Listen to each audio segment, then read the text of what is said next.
fix that. Oops. Yeah. Thanks for looking out, looking elephant. So basically, what we're doing is just going through some workflow stuff. Yeah, sorry about that. Still working out some bugs. I got a new headset and it seemed to mess with everything. I mean, you can hear me on Discord, so it's not that. Yeah, I got it. Should be good now. Chat, can you hear me? That's weird, because, Red Axum responded to me earlier, unless that was pure coincidence. I feel so bad because that means on stream and on VOD, they're not going to be able to hear pretty much everything you just went through. Yeah, that's alright. We can start from, the top. It dropped out somewhere? It would have. I think it dropped out whenever I switched scenes Oh, because okay. not every scene was keyed to the new settings I had to finagle.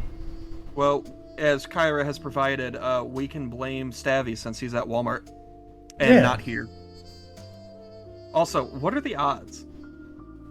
Especially. So you know what? Let's just start from the top since Travis is sabotaging my ass. Yep. I'm just trying to wear out your voice. Yeah, thanks, buddy. So just to go back over from the top, you people have the visual but don't have the words. Thumbnails, quick little sketches, so you can get an idea of what's going on. Just doodle a thing. Usually it's just a quick little pose of a character doing something with some sort of motion. Pretty self-explanatory. Do a bunch, figure out the pose you want. Then you do a rough, same thing. You just kind of take the thumbnail, spruce it up a bit, get the character details in a little bit. Travis was calling this a belly button. This was just an inker shorthand to say black this area out. I'm not going over that again. Blame Travis. Flat colors. Where are the inks? There are the inks and the Now flat you colors. had mentioned going from that first sketch to pencils, and do you normally find it worthwhile to do pencils between like the rough and the inks? Or I guess rather, Yeah. if you're gonna hand it off, yeah, I see it makes sense. But like for yourself, does it really help with refining and all that? And Yeah, is it worth the time? I'm a bad perpetrator of I will usually do 2 passes on my pencils. If anything, I kind of have my thumbnail to finish pencils as kind of 4 stages. I kind of do thumbs, roughs, refined roughs, final pencils. You know what? Let me look around and see if in my files and see if there's something I have. I can't open one of these folders, so bear with me. No?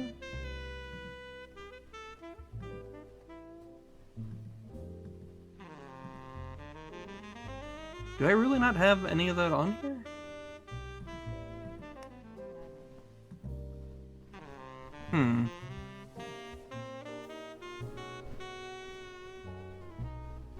Alright, if we're willing to give me a second, I can actually bring up something that'll be a better example. No, we're short for time.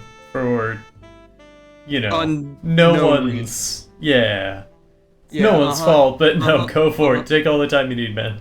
So I'm plugging in my external, and we're gonna dig up some files. I don't have use of my tablet right now because I had to unplug it. So, tell you what, can you switch to the Be Right Back screen? Yeah. Just to be safe.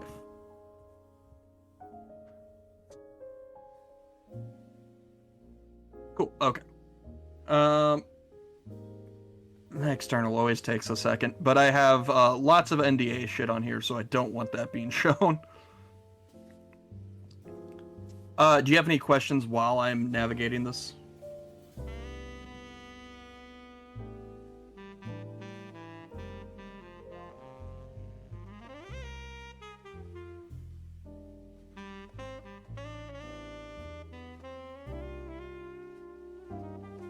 Okay, perfect. I found the folder. I just have to copy it.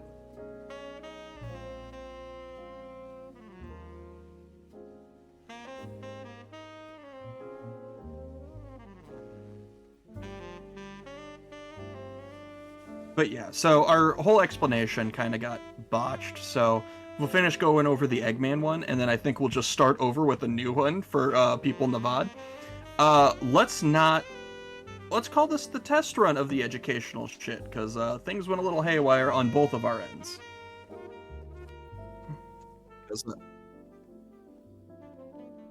Yeah, go ahead. I just gotta plug some stuff in. You're good. Okay. Where's my pen?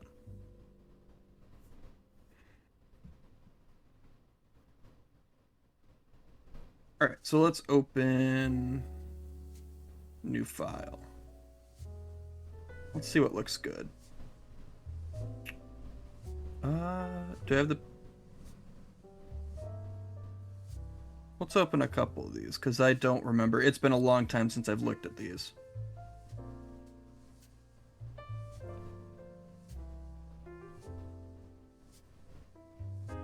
Might just take a second to open them.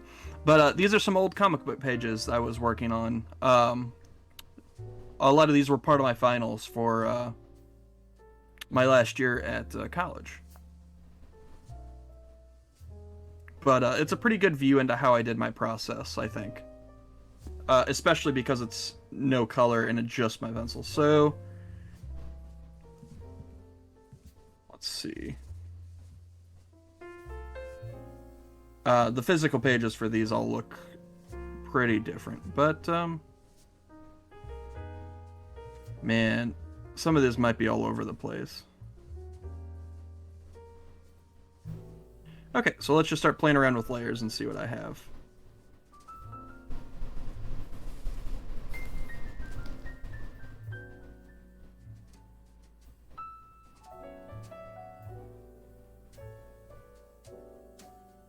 Okay, so this one doesn't have it. I might have already deleted a lot of them. Some reference.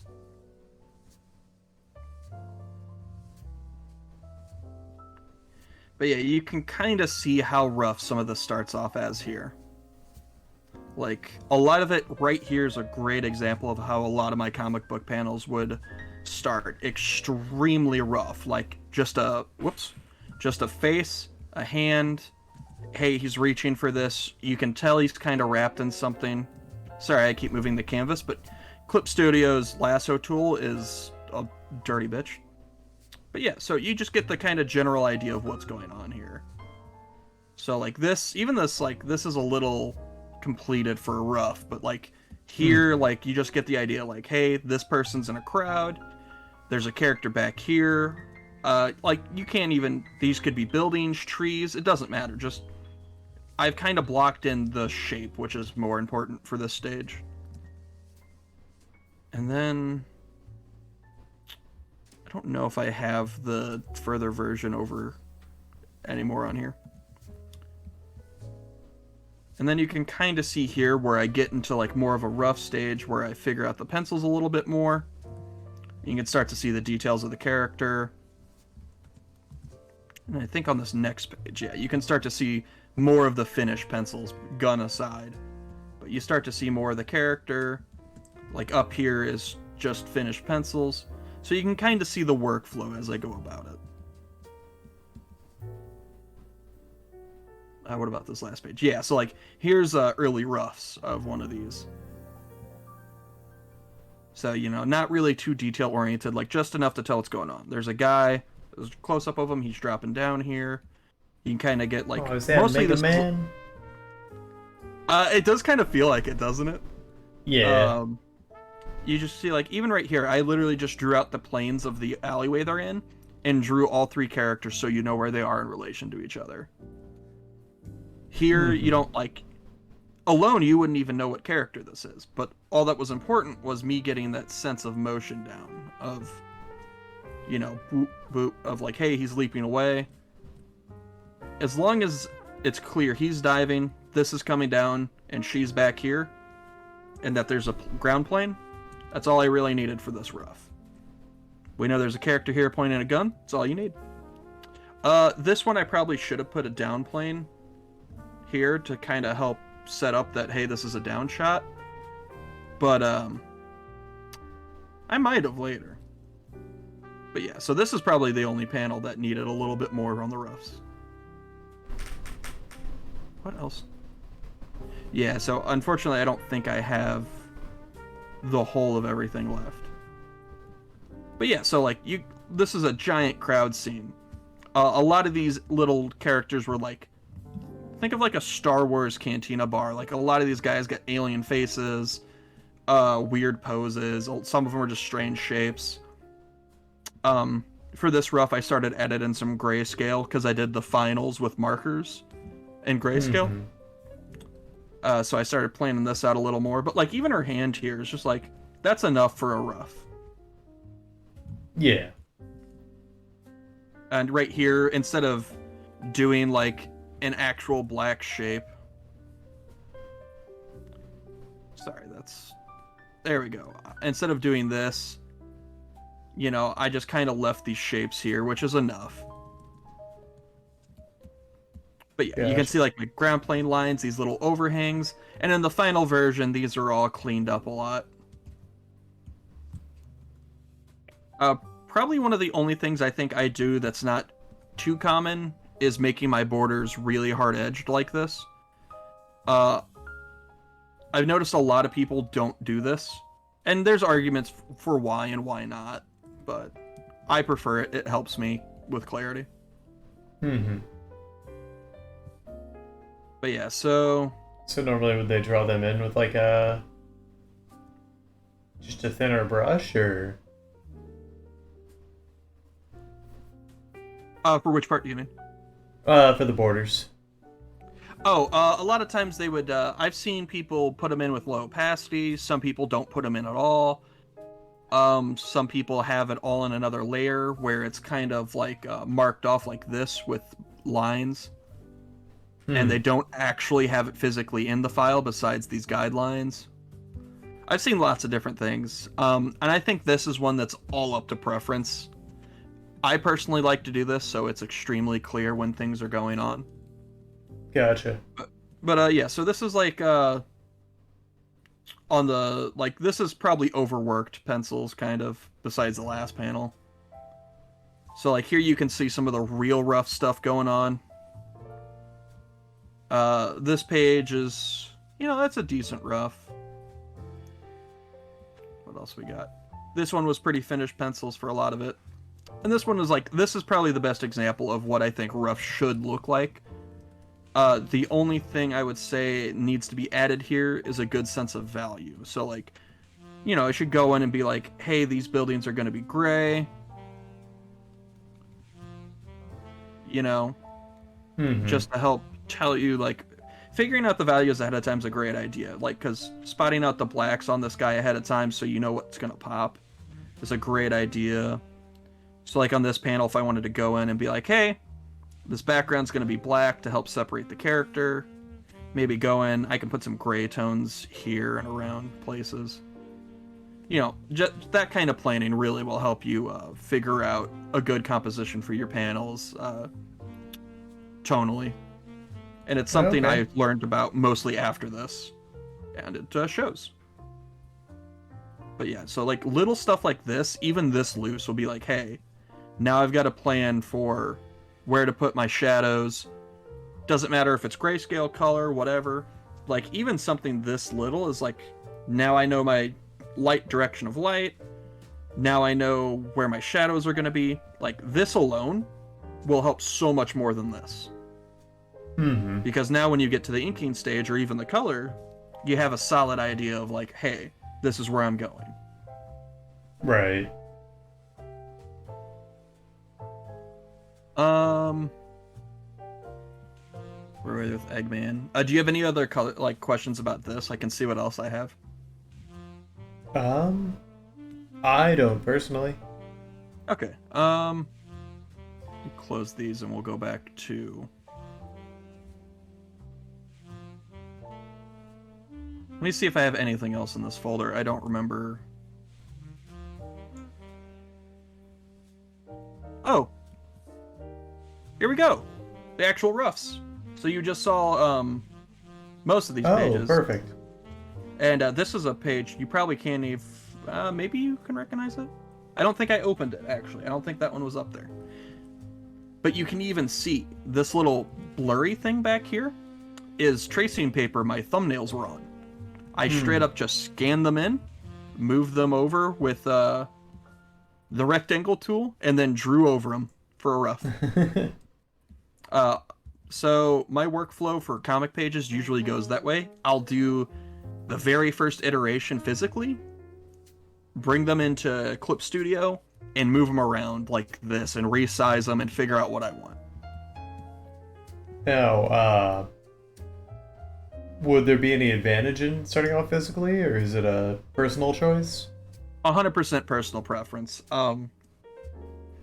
When it comes to traditional versus digital artwork, 100% about preference, style, what you're comfortable with.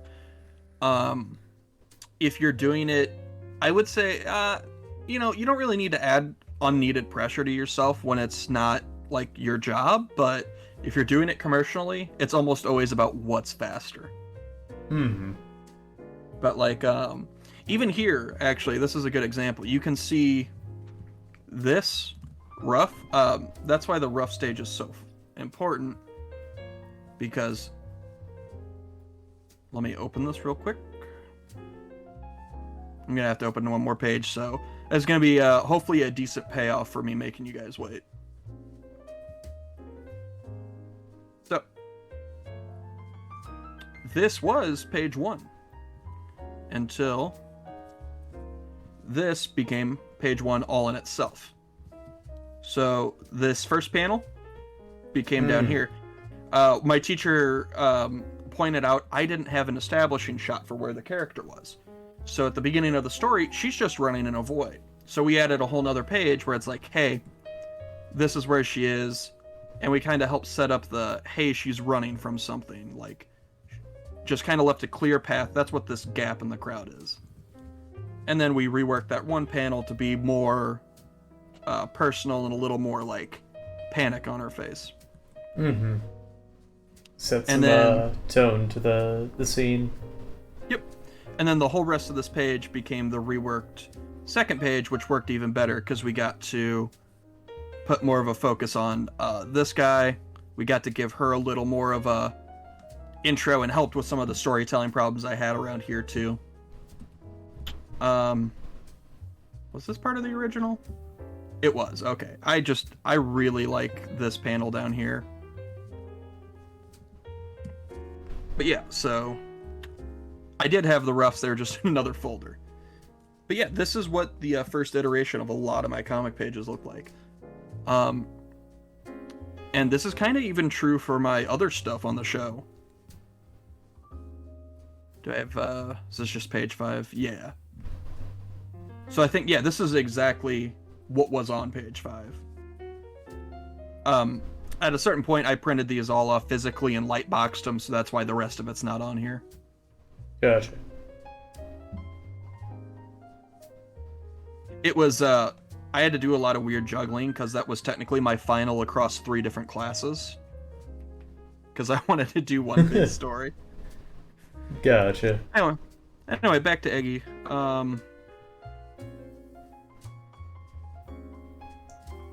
Just gonna turn these layers on. These are just a bunch of different layers and lighting effects. Colors always end up going on different layers just for random reasons. Sometimes it's the blend mode they're in. So basically, everything after this point, Travis, was pure experimentation.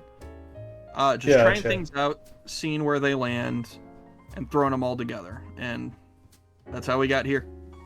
Okay. Would that explain, like, color choices and everything, too? And, like, the gradients and...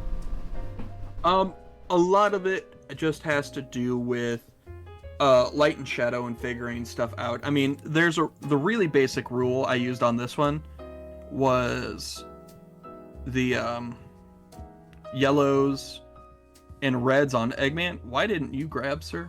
Hold on, let me change his setting. There we go. Obtain display. And the reds on Eggman versus the blues and the greens of the background.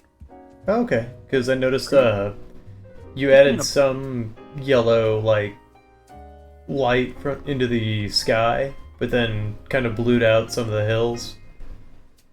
Yeah, it's the reason I blued out the hills was for it's called atmospheric perspective. Just the further back things get, the more they kind of almost like focus for a camera, the more they kind of blur out of focus, and giving them the same color as the background will help sell that illusion. It's also part of the reason I knock out the line work. Gotcha. But yeah, even when you're doing a largely like this is like a cool background with a warm foreground. Even when you're doing that, you don't have to shy away from using cool colors or warm colors. Like, so I have some warm light here in the background. That's perfectly fine. This gray is, it's actually kind of orangey, but you know, if you wanted to use some blue shadows, it's not a big deal.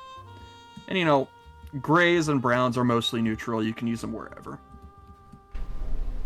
Gotcha. But the gun's kind of a cool color, all things considered. But yeah, the color choice was just your very classic warm versus cool.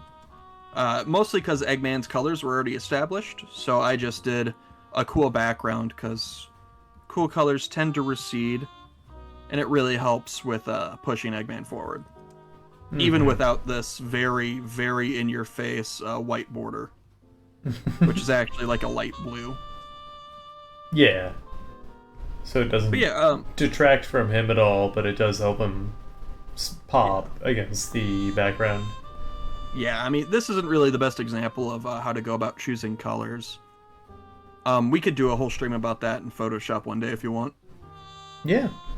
Yeah, because I feel like I'd be able to show that much better in Photoshop. But yeah, let's get rid of this. And so just to actually show generally my workflow, I don't think I have it on here. Let me see if I can dig up one of our old shows and see if I have it. Sorry for all the file searching, but that's just the nature of things. I wonder if I have it on this guy.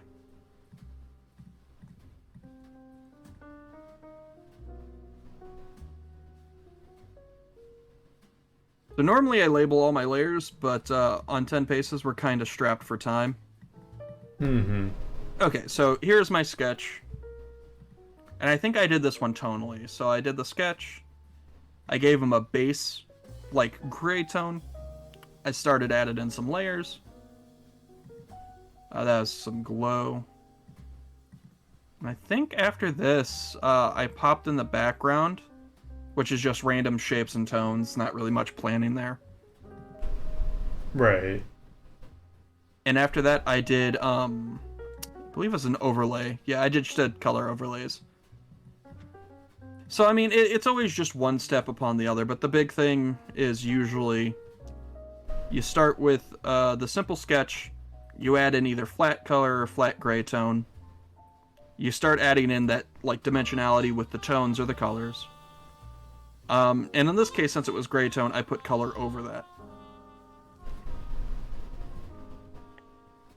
Wonder if there's any better examples in here. Yeah, what we do on 10 Paces isn't a good example because it's haphazard by comparison. I also have a bad habit of deleting my roughs after the fact, so... Oh god. But yeah, so basically I usually go... Let me find a different brush. I usually go... Actually, I want to go back to that brush I just called bad. I usually go... Thumbnail. Ignore the random capital H. Oh good, I did it on this layer. Fine, we're gonna do the whole thing over so no one can make fun of me, because I'm petty.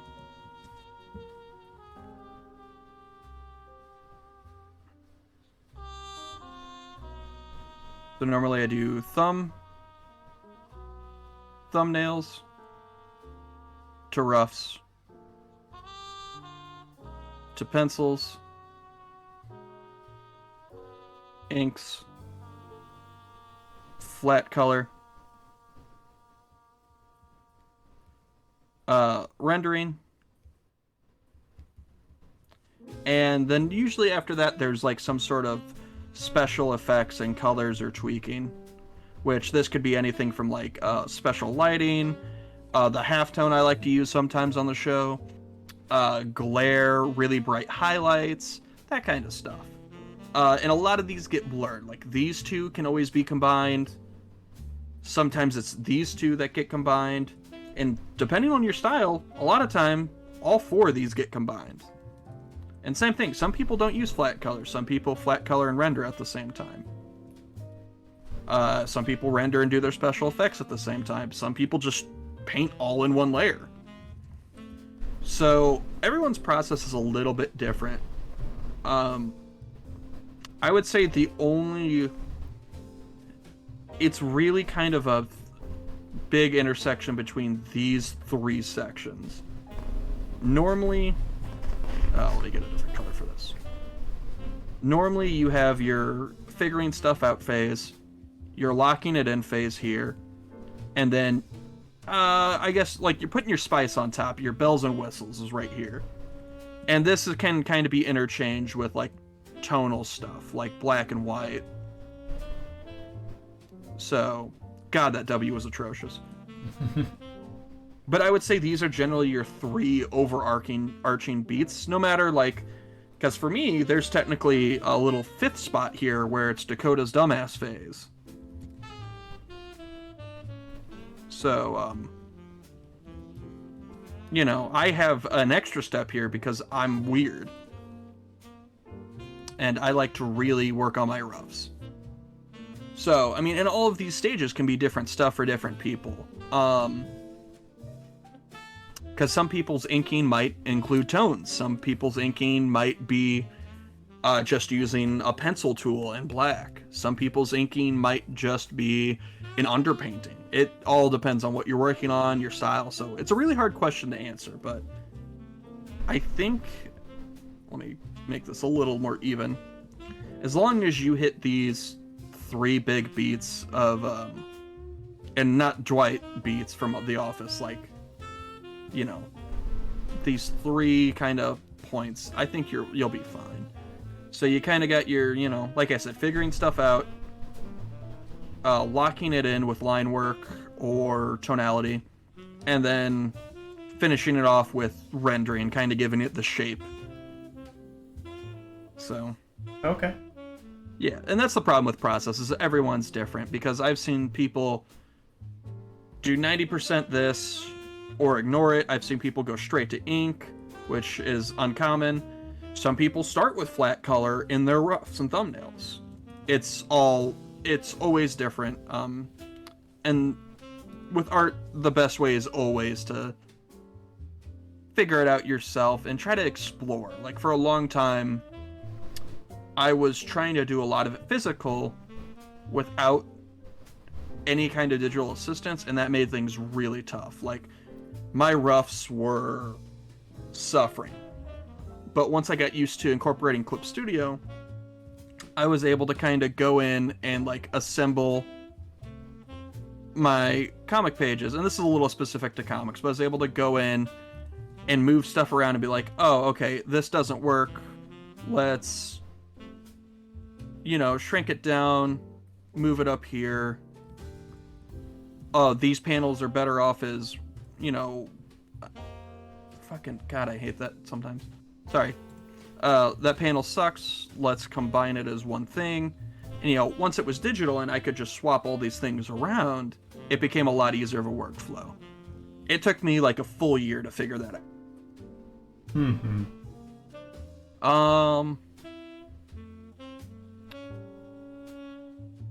Some big things that'll help with workflow is take a step back. It's just that simple. You want to be able to read whatever you're doing from across the room. So, if you've got this cool picture, guy, I don't know, he's being cool, got a big sword, it's Guts from Berserker, but you don't want to admit it. You got all this cool stuff in the background. You got, trees, enemies, I don't know, like a couple thousand skulls because it's Guts. There's a little demon hiding over here. He's all coy and shit. Like, cool. Now, zoom out or step back. Kind of hard to tell what's going on. You can see there's a figure there. Maybe you need to change something. Go back in. Change the tones, kind of get some of that scene working. Maybe you do something to your Definitely Not Guts character to make him stand out a little bit more. Suddenly, from a distance, it's a little more readable. So always kind of zoom out, check your art, see what you're working on. That will definitely stop you from wasting a lot of times. Like, do that at any stage of the project. Earlier the better. So you don't spend a lot of time mudding up your art. Alright, yeah, what other questions you got in general?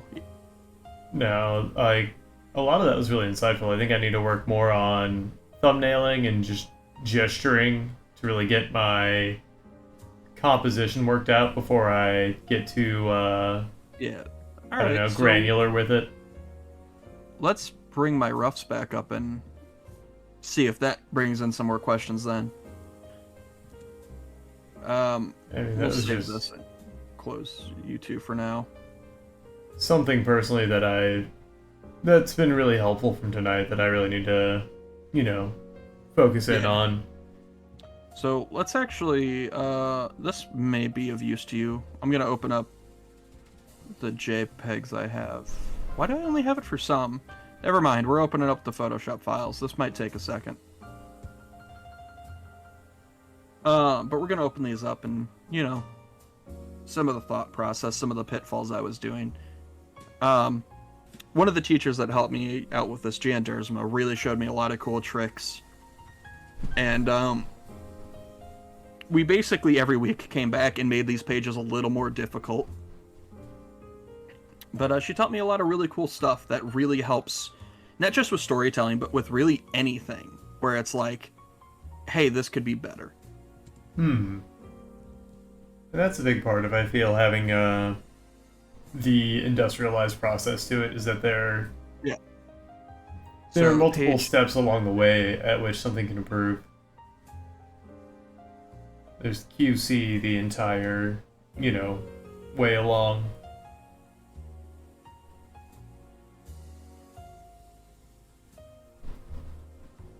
Oh, goddamn, why are you going to be this way? I think... Yeah, I mean, just so much of this is so different from the original. But, some of the cool stuff Jan always would remind me about is... Originally, I had this... We'll use red. I had this down here is a flat plane. And, she verbally beat the shit out of me. I was like, stop that. That's boring. When you go in a flat plane, doesn't matter if it's some grass, a couple rocks. Ground isn't flat. When the hell have you ever gone outside and seen perfectly flat? So add some flavor to it, even if it's this minor. That, compared to this, is way more interesting. And we kind of carried that discussion over to here. Why would this fence in this area that's kind of like a back alley, why would it be all straight and perfect? No, instead, make some of these jagged. Make it a little more interesting. Maybe some of the boards are missing and the crossbeams are showing. A lot of really simple stuff like that to help make the environment more interesting. And even here, originally I had this just straight wood beam. She's like, Dakota, you suck at this. Add some stuff here. Add some rocks. Look, suddenly, this is interesting. There's a little more character here. Now there's a little more storytelling. It's like, hey, this is unkempt. This I did do on my own. It was like the only thing I did right. But even just like something as simple as this rock in the foreground makes this scene a little more interesting. Little markers to show depth and...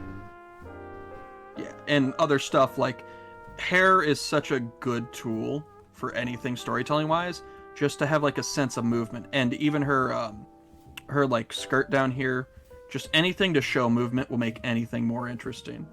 These vines, even just the fact that some of these boards are diagonal helps so much. Just adding this little, I had straight line, straight line, straight line, straight line, straight line, and sometimes you want that for effect. But here it was a little better, just adding a couple diagonal lines, some cracks over here in this wall, just to give it some diagonal direction to not only help break this up, but to help move the scene kind of towards her too. Because even I have this box pointing towards her, I have this machine pointing towards her, I have the cracks in the wall kind of leading towards her, because she's the focus. And you can do all of this in like a normal painting, not even just comic books. Mm-hmm. I mean, this is just a close-up, but again, here, I was doing the straight line thing. She's like, hey, even just a little bit back here of just variation really helps.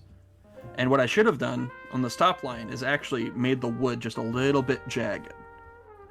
Just a little bit, because like even straight boards of wood aren't that perfect. This one was pretty fine. This was a close-up, whatever. I think originally here I had the box tilted like perfectly straight. And again, bad idea. Just tilt it, adds a little drama, points towards these two characters.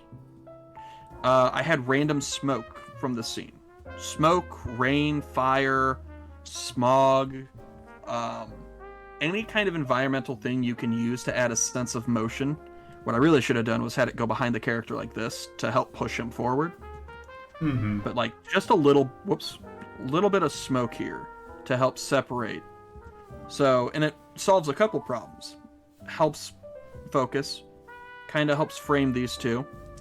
Suddenly I don't have tons of shit in the background blocking up everybody's view. And it breaks up these strong horizontals. It makes it a little more interesting. So a lot of composition is about abusing the environment to kind of push the eye where you want it to. And that's part of why this character's all blacked out too, just so you look right by him, hopefully. Mm-hmm. But he remains in shot. Yeah. And it's also the same reason I added these little lines here. Sorry, I'm trying to just have this... God, it was fighting me. These little lines here go in a zigzag pattern on purpose and get larger to help draw your eye along. Along with this gap in the crowd, it's all to help you focus on her. Even these black shapes here that kind of break up for the same reason, all to help frame her. And I mean, this is a close-up, so you don't really need to. What else we got?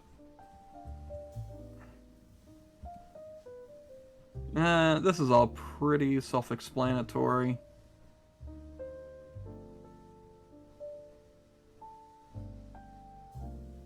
Not too much to go over on this one. It's other than angles. I mean, this is again the like break that ground plane to make it more interesting. Right. And the only shadowing that foot just really separate the... Yeah, so keep in mind, in the finished inks, as you pointed out, this would all be... this is all black, actually, in the finish. So this is just like the real eye-catcher, because all of this is just stark black with very little white. So this is closer to what it actually looks like in the finish. Mm-hmm. And then just a little bit here and there. And again, a lot of these rocks and debris are all slanted to help point. Even the tentacles, well, they're vines, but even the vines are pointing towards her. The background, pointing towards her. Little cracks. There's lots of little tricks to help direct your focus here. And since there's such a stark contrast from this black to white, you're going to look in this area anyway. Hmm. Even I some of mean, the tatters on the bottom of the cloak there kind of yep. point to her. I should have dialed back a tad on this part, I think. But overall, it's fine. Yeah. This was kind of easy mode because all of the vines create that sense of direction and movement, but just giving that sense of movement carries the panel all in itself. And I kind of made him a little V shape here to help break that sense of motion because everything's going one direction. So having him break that kind of makes him the center focus. Not to Gotcha. mention, all the heavy blacks are going to help pull him out against. I think the final of this is all gray, like line work. So he really pops. Mm-hmm. And that's the same reason it's so open back here, because otherwise it draw attention. This one's just pretty self-explanatory. This is just like a mid shot. There's not much here. Yeah.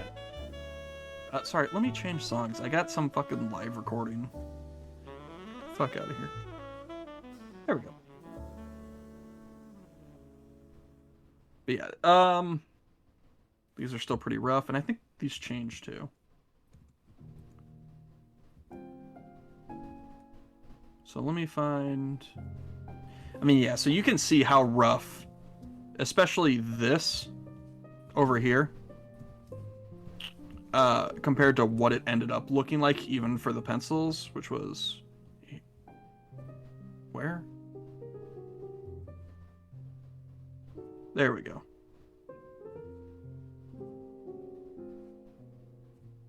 I swear I will fucking get this right at some point. There we go. So you can even just see the difference from rough to mostly finish. So you can kind of see right here I had the foot being blacked out planned. A lot of the debris wasn't really planned. I knew I wanted some vines around her. You know, so a lot of the composition is just planning the motion. Right. Trying to think. You got any other questions looking at these? I do not. If there's anybody Okay. out there in chat who has anything specific or...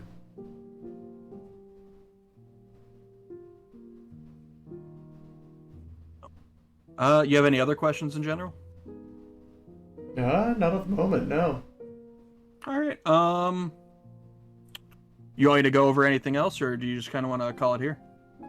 No, this has been a really informative first session, and Yeah, it was. as very... always with these streams, had some buggos to work out, but Yeah, this was very haphazard, but we'll call this episode 0. This will be the lost episode of the teaching streams for sure. Let me look through the shows and see if I can find any other process. Probably the flower one, if I can find that, might have it.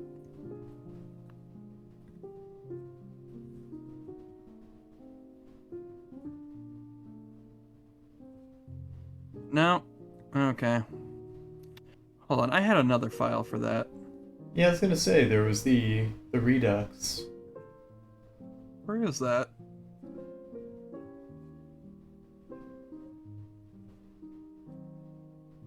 Oh, there it There is. it was. So yeah, very different. Did I have roughs on this? Kinda. This one, so essentially the old base drawing were my roughs for the new one. So it went from this to kind of this. And these were pretty tight pencils. I kept reshaping them. But yeah, so you can see my process goes through a lot of iterations. Kind of looking backwards. In some ways, I like the old version more. Trying to think. Yeah, so, maybe on this one? Oh god, so many layers.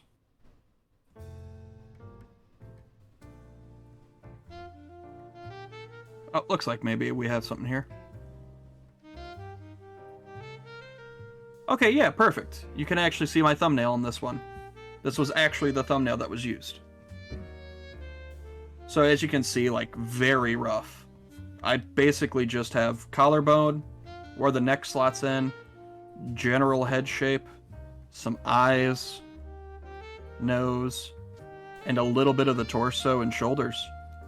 I kind of did some loose shapes for the hair, plopped a hat on with some general shape breaks, cap in, and I think I end up shrinking this so it fits in frame better. But, I mean, even just there, I recreated the ruff that fast. Yeah. And a lot of that comes with practice. All of these steps, the more you do them, the less you have to do them and the less time you spend on them. Which, it's that annoying adage of just draw, but this is the actual application of where it comes in. You end up getting the thumbnail you wanted in less time. You ended up going over the pencils one less time. And, you know, these things take a while, but it kind of cascades and snowballs. And I think that's a large part of why other artists feel so far ahead of you when you aren't to that stage yet. Because I still look at tons of artists and feel that way. But, Right. But the more, you know, each time you do this, you get better at building your composition as a whole. yeah. And I feel like that's a huge part of it. That's one of the huge things that makes certain artists stand out over others. Like, I notice a lot of my posing and construction feels very flat, and that's definitely something I plan on addressing and hope to improve on here shortly. I mean, we can do a figure drawing for one of these. Yeah. Yeah. I mean, if you want to just turn the Thursday streams into, I don't want to call it educational streams. I rather it be us learning shit together. Because it'll only take a couple weeks until we're both exploring new shit together. If even that. Right. It'll probably happen right away. Mm-hmm. Because I'm not used to explaining my process to anybody. So even doing this, I've kind of learned a few things that I tend to do that I should change. Yeah. And I mean, like, I wouldn't expect you to shoulder, you know, all these schoolhouse sessions, and Yeah. when we could definitely, you know, both, like, I'll definitely, you know, work on bringing a little more to the table. Ooh, yeah, show the people they want. See, like, this is what I mean. This was my thumbnail, but as I did my pencils, I started erasing the rough underneath. Gotcha. So, I brought this up for a real reason, unfortunately. Man, what else do I have that's... Whatever. A lot of my art's on my externals, so it's kind of a pain. Oh, yeah, no worries. So, are you cool with, making Thursdays more of like a, let's call them studies. We do studies together on Thursdays? Yeah. Yeah, alright, what do you want to tackle next Thursday? I know you mentioned figures being kind of a big one. But, if you want to go somewhere else first, or another, like, it doesn't matter. Every aspect of art is great to focus on and learn. So. Now, when you say figures, are you talking about, like, drawing figure from reference, or...? Yeah, so what I would do for us is essentially grab a photo and we'd go in and... Actually, give me just a second. Because one of these I had reference in if I can figure out which one it was. Might take me a second.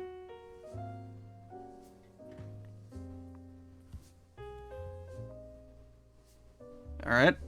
Strike one.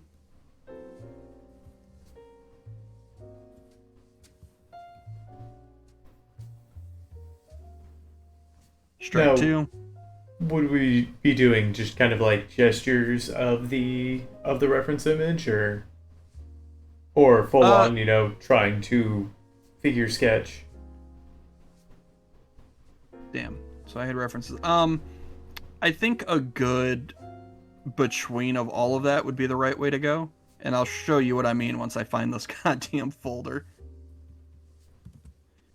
Am I gonna open them all? Swear to God, maybe I've opened it already and just missed it. It's always the last one you check. Oh, I had it on the first try, just the folder wasn't active. Okay. So, that one's blurry as shit, so let's do the other one. Let's just say, for example, like, we go over this. Let me turn off all those other shit. So we just see this, and we just want to go in and be like, hey, let's just do a reference. So there's a lot of ways we can do it. Like, simple tracing over to figure shit out is one way. We could go in and be like, all right, let's figure out the general flow of this. Let me make that darker. So just kind of go in real loose, figure out the general flow, and kind of get used to figuring out that general frame. Like, just real quick and loose like this, not even necessarily being accurate, will help you figure out so much about how, like, a body works motion-wise. Mm-hmm. So even just reducing it down from this, the basic general is that. Like, that's the motion. But we could even go back in and kind of take these drawings, make them into a character, just start adding details to them. Like, I don't know, she's got a cape and a big fucking floofy wand. And we just go in, we can just do this for a bunch of drawings. We could be more intensive, go in and try to, like, break down the simple shapes and try to figure out how it all lines up, and just really try to break it down. But yeah, there's a lot we can do. But I think the best method is kind of doing this right here, where you go in and really quickly, like 30 seconds, try to figure out the pose, because that'll really help you with your thumbnail speed. Like, probably that, like, would be 30 seconds. Looks bad, whatever. Do it again with another one. You start to get the fluidity of it down. Just keep doing it. Repetition over and over. Like, even if you just want to break it down to one simple swipe, like, that's most of the motion, that's the leg, that's the arm, and that's, like, the face. So, like, even this is almost enough to go off of and build. But, yeah, we could do that. Honestly, anything you want to work on, we go over composition, because whatever we're doing, I'll be studying it with you. It won't just be me talking at you like this for an hour. Right. Though I do appreciate you taking the time to do just that. That's fun. I do legitimately enjoy teaching, so I love this, as unstructured and haphazard as this was today. But definitely helpful for me, and I hope it's helpful for others as well. But yeah, we can talk about it later, what you want to do next week. Or whenever the next chill stream is. Excuse me. Yeah, that'd be totally fine by me. Alright, yeah, works for me. That's kind of all I've got. If you want to flip to the another screen so I can close this. Gotcha. Yeah, I mean, you just want to sign off here? Yeah, it feels like a pretty natural stopping point. This is the crash course study stream. I think next week we'll have it down a little bit more, and we'll be more exploratory, a little more structured. Because this is also the first time it's only been one of us kind of talking to another like this. Hopefully by then I have my audio situation completely figured out. But we'll see how well that goes. Yeah, that's really all I got. Alright, well, thank y'all for coming to class. As always, follow us on socials, give us suggestions, whole 9 yards, and happy trails!